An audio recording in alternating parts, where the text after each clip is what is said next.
And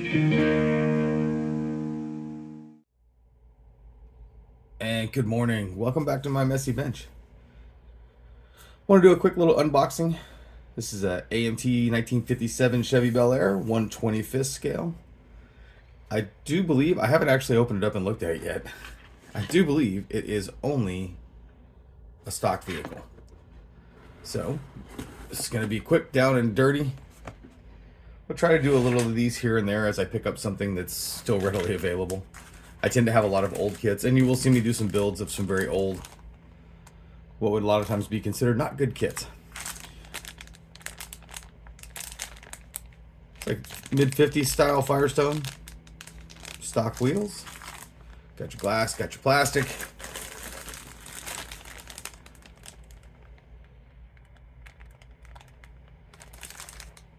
Huh. It looks like there was something cut in here, but there's not. You do have some gauges. Chrome looks pretty good. Some of these kits at times, because these are older issues that have been cut many times. Sometimes you lose a lot in the, but that actually looks pretty good. Body and chassis. One-piece chassis. The floor pan and everything is built into it. I won't be using that. We'll talk about my build here at the end of the video, what I'm going to do with this. But here, let's actually pull this out, take a quick look. Molded in, I don't know what you want to call that, aqua. Chassis fits in there pretty good. So if you look at it, build a completely bone stock 57, it looks like a nice little kit. With these colored plastic, you want to make sure you use a good primer. If you're not an airbrush guy, I suggest Tamiya. Tamiya Fine Surface Primer. It's great. It doesn't shoot heavy. It's a nice, good, covers good, and you want to paint everything. Get all of it covered. This one, we'll be using Pro Acryl.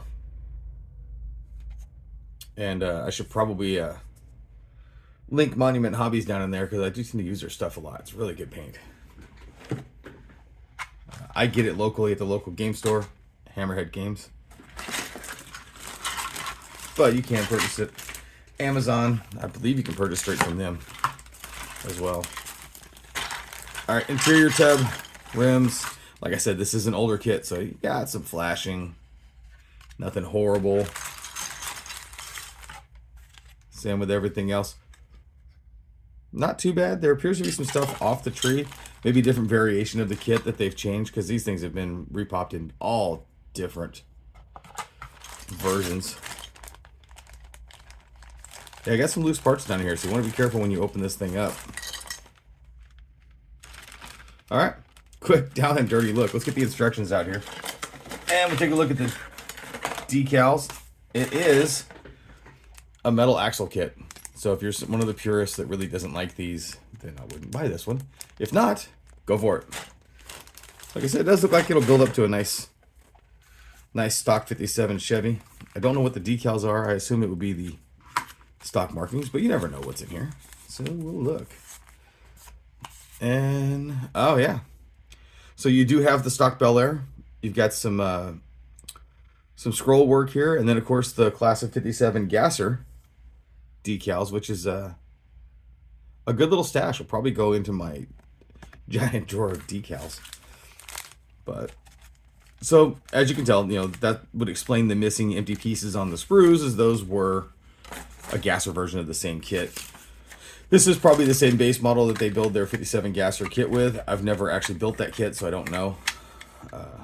I will at some point. Now, quick, down and dirty, straightforward, out of the box, bone stock 57 Chevy. Old school style kit, or classic, nostalgic if you want to call it that. Pretty simple, really simple, quick build. Good kit, I think, to start out with if you're a fairly new builder. It's going to be not super complicated. I'm not sure what the parts count is on it, but it's not very much.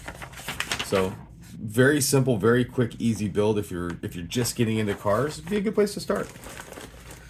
Now, for my build, which is coming at some point here soon after I finish some of the other projects, which are over here and here and here and some over here, they're everywhere. I am in the process of printing a Pro Street chassis that fits in this kit. With that, I will probably use the interior tub and then modify it pretty significantly.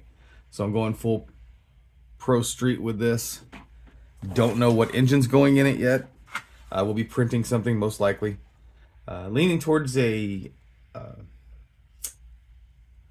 probably a large size Pat Musi. I'm looking to see if I had one in the drawer. I don't. Nitrous motor, most likely. I may go Pro Charger. I don't know. All this is going to have to get cut out on this kit. So this kit is getting cut up. It's getting cut up and modified. I'm having fun with it. It may not work. It might be a complete disaster and I wasted my money, but that's the fun of this hobby. You need to do what you want to do and not what anybody else wants you to do. All right, there we go. Real quick, real basic look at the AMT 1957 Chevy. Looking for the kit number on it. I don't see it. Readily available. This one I purchased, I believe, on Amazon. But I see this kit everywhere. It's pretty easy to find. So, if you're looking for a bone stock 57 Chevy, there you go. If you're looking for something as a base to chop up, cut, modify, do all that kind of stuff too, it's good for that too. There you go. Thank you guys. Have an awesome day and keep modeling.